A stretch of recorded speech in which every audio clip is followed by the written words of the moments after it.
നമസ്കാരം. പ്രധാന വാർത്തകൾ.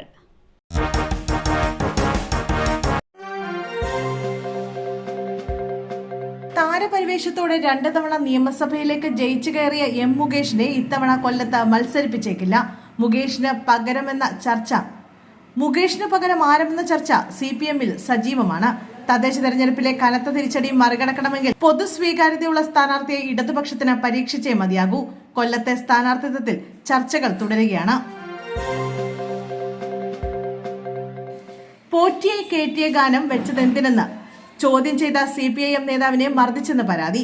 CPIM ലോക്കൽ സെക്രട്ടറിയായ മുല്ലക്കൊടി സ്വദേശി മനോഹരനാണ് മർദ്ദനമേറ്റത്. ജനുവരി 4-നായിരുന്നു സംഭവം. മയ്യിൽ അരിമ്പ്ര പ്രദേശത്തെ ഒരു റേഷൻ കടയിൽ വെച്ച ഭാസ്കരൻ എന്നയാൾ പോറ്റിയെ കേറ്റിയ എന്ന പാരഡി ഗാനം വെച്ചു. ഇത് കേട്ട മനോഹരൻ പൊതുയിടത്ത് രാഷ്ട്രീയ ഗാനങ്ങൾ പാടില്ലെന്ന് പറഞ്ഞ ഭാസ്കരനെ ചോദ്യം ചെയ്തു.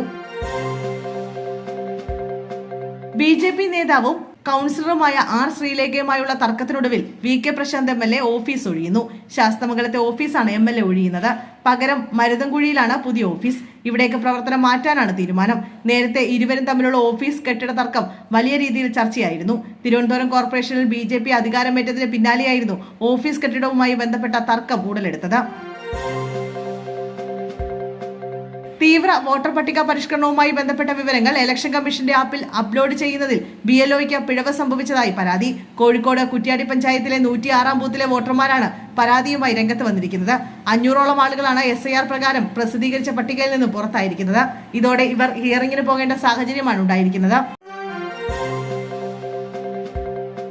മൂവാറ്റുപുഴയിൽ ശബരിമല തീർത്ഥാടകരുടെ വാഹനം ലോറിയുമായി കൂട്ടിയിടിച്ച് അപകടം. ഒരാൾ മരിച്ചു, 2 പേർക്ക് പരിക്കേറ്റു. ഇന്ന് രാവിലെ 5 മണിക്ക് ശേഷമായിരുന്നു അപകടം.